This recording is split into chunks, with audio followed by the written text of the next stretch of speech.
بكت عيني بكت عيني بكت عيني على ذنبي وما لاقيت من كربي، فيا ذلي ويا خجلي إذا ما قال لي ربي أما استحييت تعصيني ولا تخشى من العتب. إن الحمد لله نحمده ونستعينه ونستغفره ونؤمن به ونتوكل عليه ونعوذ بالله من شرور أنفسنا ومن سيئات أعمالنا، من يهده الله فلا مضل له ومن يضلل فلا هادي له، وأشهد أن لا إله إلا الله وحده لا شريك له، وأشهد أن سيدنا ومولانا محمدا عبده ورسوله صلى الله عليه وعلى آله وصحبه وسلم تسليما كثيرا. أما بعد، فقد قال الله تعالى في كتابه العزيز: أعوذ بالله من الشيطان الرجيم، بسم الله الرحمن الرحيم، وأن تصوموا خير لكم إن كنتم تعلمون. صدق الله العظيم. அருளாளன் அன்புடையோர் அல்லாஹ்வின் பெயரை சொல்லி இந்த குத்பா பிரசங்கத்தை ஆரம்பிக்கின்றேன். ஸலாத்தும் ஸலாமும் எம்முடைய நபி முஹம்மது ஸல்லல்லாஹு அலைஹி வஸல்லம் அவர்கள் மீது, சஹாபாக்கள், தாபிஊன்கள், தபூ தாபிஈன்கள், கியாமத் நாள் வரை நபியுடைய சுன்னாக்களை பின்பற்ற போகின்ற அனைத்து முஸ்லிமான முஃமினான நல்லடியார்கள் மீது உண்டாவதாக. அனைத்து சந்தர்ப்பத்திலும் அல்லாஹ்வை பயந்து அஞ்சி வாழுமாறு முதலாவதாக எனக்கும் அப்பா உங்களுக்கும் தக்வாவை கொண்டு வஸிய்யத் நஸீஹத் செய்து கொள்கின்றேன். அன்பின் இஸ்லாமிய சகோதரர்களே, புத்திசாலிகள் எப்பொழுதும் சந்தர்ப்பத்தை பயன்படுத்திக் கொள்வார்கள். அல்லாஹ் சுப்ஹானஹு வ தஆலா எம்மை மாற்றிக் கொள்வதற்காக வேண்டி வாழ்க்கையிலே பல சந்தர்ப்பங்களை தந்து கொண்டே இருக்கின்றார். அந்த சந்தர்ப்பங்களை நாட்களாகவும் மாதங்களாகவும் இப்படி மாற்றி மாற்றி அல்லாஹ் தந்து கொண்டே இருக்கின்றார். அன்பு நபி ஸல்லல்லாஹு அலைஹி வஸல்லம் அவர்கள் ஒரு தடவை மிம்பரில் ஏறினார்கள். ஒவ்வொரு படிக்கட்டிலும் ஏறும் பொழுது வித்தியாசமாக ஆமீன் என்றார்கள். சஹாபாக்கள் ஆச்சரியப்பட்டார்கள். யா ரசூலல்லாஹ், நீங்கள் இந்த மிம்பரில் ஏறும் பொழுது 3 தடவை ஆமீன் சொன்னீர்கள், என்ன விஷயம் என்று கேட்டார்கள். ஸல்லல்லாஹு அலைஹி வஸல்லம் சொன்னார்கள், ஜிப்ரீல் அலைஹிஸ்ஸலாம் 3 துஆக்களை செய்து ஆமீன் சொல்லுமாறு சொன்னார்கள், அதற்குத்தான் ஆமீன் சொன்னேன். முதலாவது துஆ, ஒரு மனிதனுக்கு சொர்க்கத்தை அடைவதற்குரிய சந்தர்ப்பமாக பெற்றோரை அல்லாஹ் கொடுத்திருக்கிறார். பெற்றோர் அவர்கள் உலகத்திலே கொடுக்கப்பட்ட சொர்க்கம், நாளை ஒரு மனிதர் சந்தோஷமாக சொர்க்கத்தை அடைவதற்குரிய வழி. தாயின் காலடியில் சொர்க்கம் இருக்கின்றது என்று ஸல்லல்லாஹு அலைஹி வஸல்லம் சொன்னார்கள். இப்படிப்பட்ட பாக்கியத்தை அடைந்து அந்த பெற்றோர் வயோதிபத்தை அடையும் பொழுது அந்த பெற்றோருடன் நல்ல முறையில் நடந்து கொண்டு சொர்க்கத்தை அடையாமல் ஒரு மனிதன் இருக்கின்றானா, சொர்க்கத்தை சம்பாதித்துக் கொள்ளவில்லையா, அவனுக்கு கேடு உண்டாகட்டும், நஷ்டம் உண்டாகட்டும் என்று ஜிப்ரீல் அலைஹிஸ்ஸலாம் சொன்னார்கள். நான் ஆமீன் சொல்லியிருந்தேன். இரண்டாவது மனிதர், என் மீது ஸலவாத் சொல்லப்படுகின்றது. நபி ஸல்லல்லாஹு அலைஹி வஸல்லம் ரஹ்மத்துல் லில் ஆலமீன், உலகத்தாருக்கே ரஹ்மத்தானவர்கள். அவர்களுக்கு ஸலவாத் சொல்லும் பொழுதெல்லாம் அல்லாஹ்வுடைய ரஹ்மத் கிடைத்துக் கொண்டே இருக்கும். இப்படிப்பட்ட ரஹ்மத்தை அடைவதற்குரிய சந்தர்ப்பம் ஒரு மனிதனுக்கு கிடைத்தும் நபி ஸல்லல்லாஹு அலைஹி வஸல்லம் அவர்களது பேர் சொல்லப்பட்டும் ஸலவாத் சொல்லாமல் இந்த ரஹ்மத்தை அடையாமல் ஒரு மனிதன் இருக்கின்றானா, அவனுக்கு கேடு உண்டாகட்டும், அந்த சந்தர்ப்பத்தை பயன்படுத்தாதவனுக்கு கேடு உண்டாகட்டும் என்று ஸல்லல்லாஹு அலைஹி வஸல்லம் அவர்கள் ஜிப்ரீல் அலைஹிஸ்ஸலாம் அவர்களது துஆவுக்கு ஆமீன் சொன்னார். மூன்றாவது கண்ணியமானவர்களே, ஒரு மனிதனுக்கு அல்லாஹ் ரமலான் மாதத்தை அடையக்கூடிய பாக்கியத்தை கொடுக்கிறார். அது உயர்ந்த மாதம், அது மக்ஃபிரத்துடைய மாதம், ரஹ்மத்துடைய மாதம், நரக விடுதலையின் மாதம். இப்படிப்பட்ட மாதத்தை ஒரு மனிதன் அடைந்து தன்னை மாற்றிக்கொள்ளவில்லையா, இந்த சந்தர்ப்பத்தை பயன்படுத்திக் கொள்ளவில்லையா, அல்லாஹ்விடத்தில் மக்ஃபிரத்தை, பாவ மன்னிப்பை பெற்றுக் கொள்ளவில்லையா, அவனுக்கு கேடு உண்டாகட்டும் என்று ஜிப்ரீல் அலைஹிஸ்ஸலாம் துஆ செய்தார்கள். நபி ஸல்லல்லாஹு அலைஹி வஸல்லம் ஆமீன் சொன்னார்கள். கண்ணியமானவர்களே, மனதிலே கை வைத்து கேட்போம். எத்தனை ரமலானை அடைந்திருக்கின்றேன், என்னிடத்தில் மாற்றம் வந்திருக்கின்றது.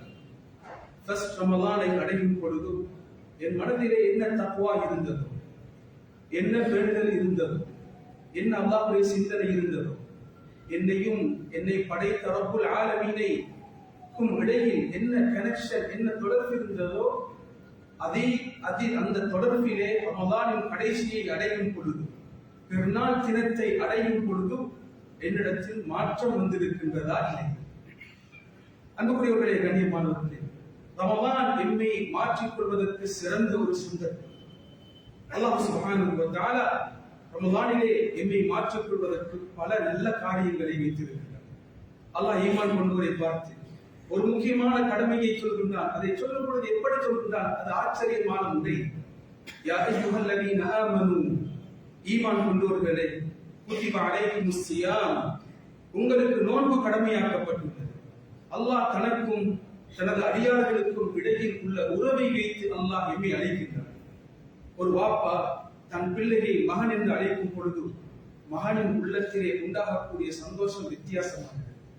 மகன் வாப்பாவை பார்த்து வாப்பா என்று அழைக்கும் பொழுது வாப்பாவின் உள்ளத்திலே உண்டாகக்கூடிய சந்தோஷம் வித்தியாசமானது. அல்லாஹ் எம்மை நேசிக்கின்றான். எம்மை பார்த்து அல்லாஹ் எப்படி அழைக்கின்றான்? என்னை நம்பியவர்களே, யா அய்யுஹல்லதீன ஆமனூ, என்னை நம்பியவர்களே. இங்கெல்லாம் யா அய்யுஹல்லதீன ஆமனூ என்று வருகின்றதோ அங்கெல்லாம் அல்லாஹ்வுடைய ஒரு கட்டளை இருக்கும், அல்லது அல்லாஹ் தடுத்த ஒரு காரியம் இருக்கும். கண்ணியமானவர்களே, அல்லாஹ் இந்த ஆயத்திலே நோன்பை பற்றி சொல்லும் பொழுது ஒரு கட்டளையாக ஓர்டர் போட்டு சொல்லவில்லை, வித்தியாசமாக சொல்கின்றார். குத்திப அலைக்குமுஸ் ஸியாம், ஈமான் கொண்டவர்களே, உங்களுக்கு நோன்பு கடமையாக்கப்பட்டுள்ளது. நோன்பை பிடியுங்கள் என்று சொல்லவில்லை. அல்லாஹ் சொல்கின்றான், உங்களுக்கு நோன்பு கடமையாக்கப்பட்டுள்ளது.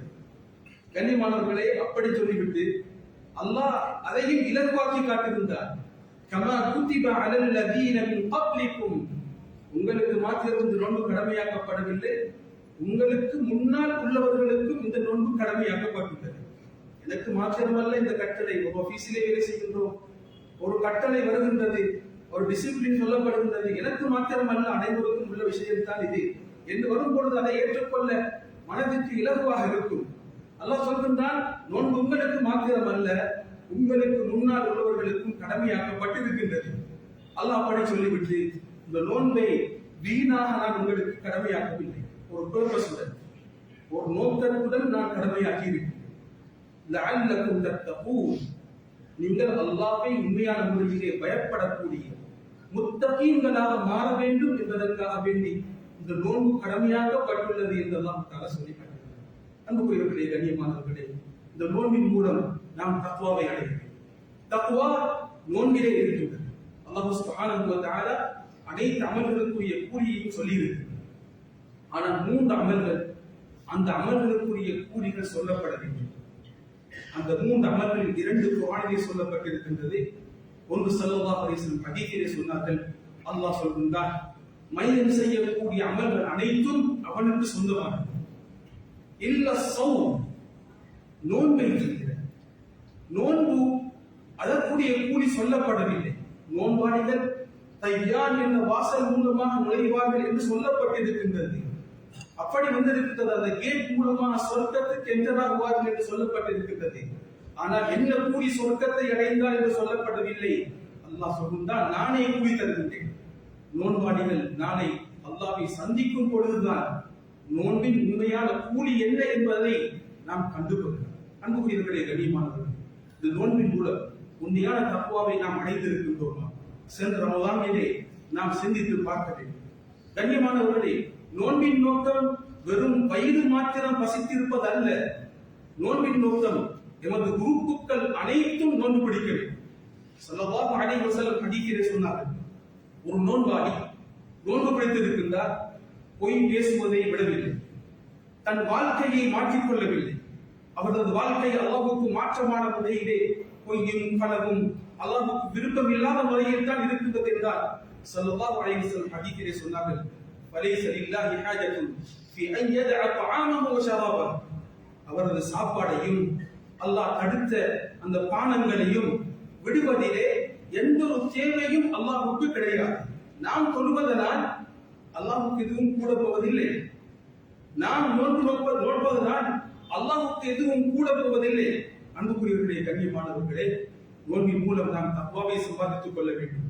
எப்படி ஃபஜ்ருடைய நேரத்தில் இருந்து மகரிப் வரைக்கும் நாம் அல்லாஹ்வினால் தடுக்கப்பட்ட உணவை, அல்லாஹ்வினால் தடுக்கப்பட்ட தண்ணீர் போன்ற விடயங்களையும் தவிர்த்து வாழ்கிறோமோ, வாழ்க்கையிலே நிரந்தரமாக அல்லாஹ் தடுத்த விடயங்கள் இருக்கின்றது. கண்ணியமானவர்களே, அந்த விடயத்தை நாம் விட வேண்டும். அல்லாஹ் தடுத்த ஹராமான வியாபாரங்களை, கொடுக்கல் வாங்கல்களை விட வேண்டும். அல்லாஹ் தடுத்த மோசமான உறவுகள் என்னிடத்தில் இருக்கும் என்றால் அதை விட வேண்டும். இதுதான் அன்புக்குரியவர்களே, கண்ணியமானவர்களே, நோன்பின் மூலம் நாம் தக்வாவை அடைய வேண்டுமா? அந்த பசி உலகத்திலே இருக்கக்கூடிய மற்ற மனிதர்களின் பசியை உணர்த்த வேண்டும். அந்த பசி மனிதர்களின் பசியை உணர்த்த வேண்டும். அன்புக்குரியவர்களே, கண்ணியமானவர்களே, தக்வா என்பது சொல்வது மாத்திரமல்ல, இபாதத் செய்வது மாத்திரமல்ல. அல்லாஹ் சூரத்துல் பக்ராவை எப்படி ஆரம்பிக்கின்றான் என்றால், முதலில் முத்தகீன்களுக்கு இந்த குர்ஆன் நேர்வழி காட்டும். அவர்கள் யார்? அல்லதீன யுமினூன பில் கைப், மறைவானவற்றை நம்புவார்கள். எதெல்லாம் கண்ணுக்கு தெரியாமல் இருக்கின்றதோ அவர்களை நம்புவார்கள். யுகீமுன ஸலாத், தொழுகையை நிறைவேற்றுவார்கள். வமிம்மா ரஸக்னாஹும் யுன்ஃபிகூன். மூன்றாவது தக்வாவின் பாட்டை அல்லாஹ் தஆலா சொல்கின்றான், எதை நாம் கொடுத்திருக்கின்றோமோ அந்த பணத்திலிருந்து, செல்வத்திலிருந்து, அவரது நேரத்திலிருந்து, திறமையிலிருந்து அல்லாஹ் விரும்பக்கூடிய இடத்திலே யாருக்கெல்லாம் தேவை இருக்கின்றதோ அந்த இடத்திலே அவர்கள் செலவு செய்வார்கள். இவர்கள் தான் முத்தகீன்கள் என்பதை அல்லாஹ் சுப்ஹானஹு வ தஆலா சொல்கிறார். நோன்பு சதகாவின் மாதம், கண்ணியமானவர்களே, சதகாவை கொடுத்து அல்லாஹ்வை நெருங்கும். அல்லாஹ் சுப்ஹானஹு வ தஆலா நாளை மறுமை நாளையிலே அடியார்களை பார்த்து கேட்பான், நான் பசித்திருந்தேன், எனக்கு நீ உணவு தரவில்லையே என்று. மனிதன் கேட்பானா, யா அல்லாஹ், நீ அனைத்தை விட்டும் தேவையற்ற, உனக்கு பசி என்பது வரமாட்டாது, இது எப்படியா? அல்லாஹ் சொல்வானா, உலகத்திலே எனது இந்த மனிதன் பசியுடன் இருந்தால் நீ அவனிடத்தில் சென்று அவனது தேவையை நிறைவேற்றி இருந்தால் அவனிடத்தில் என்னை நீ கண்டிருப்பாய், அந்த மனிதனிடத்தில் என்னை நீ பார்த்திருப்பாய் என்று அல்லாஹ் தஆலா சொல்வான். மீண்டும் அல்லாஹ் சுப்ஹானஹு வ தஆலா சொல்வானா, மனிதனே, உலகத்திலே நான் தாகித்திருந்தேன், நீ எனக்கு நீர் தரவில்லை, எனது தாகத்தை போக்கவில்லை என்று சொல்வான். கண்ணியமானவர்களே, மனிதன் கேட்பானாம், யா அல்லாஹ், நீ அனைத்தை விட்டும் தேவையற்றவர், உனக்கு எப்படி தாகம் ஏற்பட முடியும் என்று கேட்கும் பொழுது அல்லாஹ் சொல்வானா, உலகத்திலே இந்த மனிதன் தாகத்துடன் கஷ்டத்துடன் இருந்தால் நீ இவனை பார்க்கவில்லையே, அவனை பார்த்திருந்தால் என்னை நீ அவனிடத்தில் கண்டிருப்பாய் என்று அல்லாஹ் சுப்ஹானஹு வ தஆலா சொல்கிறார். அன்புக்குரியவர்களே, கண்ணியமானவர்களே, ரமதானின் மூலம் ரமதானிலே இருக்கக்கூடிய நோன்பின் மூலம் நமது வாழ்க்கையை மாற்றிக்கொள்ளும். கண்ணியமானவர்களே, நோன்பு பொறுமையை தருகிறது. ரமதான் பொறுமையின் மாதம். இதனால் ஸல்லல்லாஹு அலைஹி வஸல்லம் ஹதீஸிலே சொன்னார்கள், ஒருவர் நோன்பு பிடித்திருக்கின்றார், என்ன ஒரு நண்பர் வந்து அவரை பார்த்து மோசமான வார்த்தைகளால் திட்டுகின்றார், ஏசுகின்றார். இந்த சந்தர்ப்பத்திலே அதற்கு பதிலாக வேறு எதையும் சொல்ல வேண்டாம், அதற்கு படிக்கப்படி வாங்கும் முறையிலே திட்ட வேண்டாம், ஒரே ஒரு வார்த்தையை பேச, அதுதான் பொறுமையின் வார்த்தை. கண்ணியமானவர்களே, பொறுமை, சபர், இதைவிட சிறந்த கேடயம் எதுவுமே கிடையாது. அந்த பொறுமையை ரமலான் தருகின்றது. அவர் சொல்லட்டும், நான் நோன்பாளி என்று சொல்லட்டும் என்று சொல்லவாறு சொன்னார். அல்லாஹ்வுடைய இபாதத்துகளை செய்வதற்கும் பொறுமை தேவை. அல்லாஹ் தடுத்த காரியங்களை தவிர்த்து கொள்வதற்கும் பொறுமை தேவை. உலகத்திலே என்னென்ன சோதனைகள் எல்லாம் ஏற்படுகின்றதோ அவைகளை எக்ஸெப்ட் பண்ணுவதற்கும் அதை ஏற்றுக்கொள்வதற்கும் பொறுமை தேவை. இந்த பொறுமையை சம்பாதித்து என்னை மாற்றிக்கொள்ளும் மாதம் தான் நோக்கத்தை படிவம். கண்ணியமானவர்கள், ரமதான் வரும், முதல் பிறையை பார்ப்போம், பள்ளி நிறைய மக்கள் இருப்பார்கள். கண்ணியமானவர்களே, இரண்டாவது மூன்றாவது போய்விடு சடங்கு ரூபத்தில் அமல்கள் நடக்கும். கடைசி ரமதான் வரும், நாம் யோசிப்போம், ரமதான் வந்ததே, அவசரமாக போய்விட்டதே என்று யோசிப்போம். அதை யோசிப்பதற்கு முன்னால் 2 வாரங்கள் இருக்கின்றது. இப்பொழுதிருந்தே கண்ணியமானவர்களை ப்ரிப்பேராகுவோம், அதற்காக தயாராகுவோம். அல்லாஹ் இங்கே மாற்றிக் கொள்வதற்கு ரமதான் மாதத்திலே கியாமுல் லைல் என்ற வணக்கத்தை வைத்திருக்கிறார். ஸல்லல்லாஹு அலைஹி வஸல்லம் ஹதீஸிலே சொன்னார்கள், யார் ரமதான் மாதத்தை அடைந்து இரவு வேளையிலே நின்று வணங்குவார்களோ, கியாமுல் லைல் செய்வார்களோ, தராவீஹ் ஓதுவார்களோ, குர்ஆனை ஓதுவார்களோ, திக்ர்களை செய்வார்களோ, அவர்களது முந்திய பாவங்கள் மன்னிக்கப்படும் என்று ஸல்லல்லாஹு அலைஹி வஸல்லம் ஹதீஸிலே சொன்னார். அன்புக்குரியவர்களே, கண்ணியமானவர்களே, ஒரு மனிதனை மாற்றிக் கொள்வதற்கு அல்லாஹ் தந்த மிக பெரும் ஒரு இபாதத் கியாமுல் லைல் என்ற இரவு வணக்கம். ஒவ்வொரு நாளும் அடிவானத்துக்கு அல்லாஹ் தஆலா இறங்கி வருகின்றார். அது ரமதானில் மாத்திரம் அல்ல, ஒவ்வொரு நாளும் அல்லாஹ் சுப்ஹானஹு வ தஆலா அடிவானத்துக்கு இறங்கி வருகின்றார். வந்து கேட்கின்றார், என்னிடத்தில் பாவ மன்னிப்பு தேடுபவர்கள் இருக்கின்றார்களா? நான் மன்னிக்க தயாராக இருக்கின்றேன். என்னிடத்தில் தேவைகளை கேட்பவர்கள் இருக்கின்றார்களா? நான் கொடுக்க தயாராக இருக்கின்றேன். என்னிடத்தில் தனது பிரச்சனைகளை கம்ப்ளைண்ட் பண்ணக்கூடியவர்கள் இருக்கின்றார்களா? அவர்களது பிரச்சனைகளை முடிக்க தயாராக இருக்கின்றேன் என்று அல்லாஹ் சுப்ஹானஹு வ தஆலா கேட்கும் நேரம் தான் இரவின் கடைசி நேரம், ஃபஜ்ருக்கு முன்னால் உள்ள நேரம். எனவே கண்ணியமானவர்களே, இப்போது இருந்தே தராவீஹ் தொழுகைக்கு தயாராகும். தராவீஹ் தொழுகையை வெறும் சடங்கு ரூபத்திலே தொழக்கூடாது. கண்ணியமானவர்களே, இமாம் என்ன ஓதுகின்றார், என்ன சூறாவை ஓதுகின்றார், முடிந்தால் அந்த சூறாவின் கருத்தை விளங்கி நாம் கேட்பதற்கு சொல்வதற்கு நாம் முயற்சி. கண்ணியமானவர்களே, ரமதான் எம்மை மாற்றக்கூடிய ஒரு மாதம், நமது வாழ்க்கையை சேஞ்ச் பண்ணக்கூடிய ஒரு மாதம். அந்த மாதத்தில் அல்லாஹ் அல் குர்ஆனை இறக்கி இருக்கின்றார். அல் குர்ஆன் நமது வாழ்க்கையை மாற்றும். குர்ஆன் நமது காதை பற்றி பேசுகின்றது, எதை கேட்க வேண்டும் என்று பேசுகின்றது. நமது கண்ணை பற்றி பேசுகின்றது, எதை பார்க்க வேண்டும் என்று பேசுகின்றது. நமது நாவை பற்றி பேசுகின்றது, எதை பேச வேண்டும் என்று பேசுகின்றது. கையை பற்றி பேசுகின்றது, எதை பிடிக்க வேண்டும் என்று பேசுகின்றது. நமது காலை பற்றி பேசுகின்றது, எதை நோக்கி நாம் நடக்க வேண்டும் என்று பேசுகின்றது. குர்ஆன் எதையும் பேசாமல் விட்டதில்லை. குர்ஆனை கேட்டு குர்ஆனை படித்து நமது வாழ்க்கையை மாற்றிக்கொள்ளும் மாதம் ரமதான் மாதம். அல்லாஹ் ஒரு கேள்வியை கேட்கின்றார், அல் யமினில் லதீன ஆமனு அன் தக்ஷஅ குலூபுஹும் லிதிக்ரில்லாஹ் வமா நஸல மினல் ஹக். ஈமான் கொண்டவர்களுக்கு அல்லாஹ்வுடைய குர்ஆனுடைய வசனங்கள் ஓதப்படும் பொழுது, அதை பயானிலே சொல்லப்படும் பொழுது தன் வாழ்க்கையை சேஞ்ச் பண்ணிக் கொள்ளும் நேரம் வரவில்லையா? அந்த நேரம் வரவில்லையா? கண்ணியமானவர்களே, இந்த மாதத்தை பயன்படுத்துவோம். இப்போது இருந்தே தயாராகவும். தல்ஹா ரலியல்லாஹு கனவை கண்டார். 2 மனிதர்களை கண்டார். ஒரு மனிதர் அதிகமாக இபாதத் செய்த மனிதர் அல்லாஹ்வுடைய பாதையிலே ஷஹீதார். இன்னும் ஒரு மனிதர் ஒரு வருடம் கழித்து மரணித்தார். கனவிலே கண்டார்கள், ஷஹீதாகிய மனிதர் பிந்தி சொர்க்கத்திலே நுழைகின்றார். ஒரு வருடம் கழித்து சாதாரணமாக மரணித்த மனிதர் ஒரு வருடம் முந்தி அவர் சொர்க்கத்துக்கு நுழைகின்றார். ஆச்சரியப்பட்டார். ஸல்லல்லாஹு கேட்டார்கள், எதை பார்த்து நீங்கள் ஆச்சரியப்படுகிறீர்கள்? ஸல்லல்லாஹு கேட்டார்கள், 2 கேள்வி.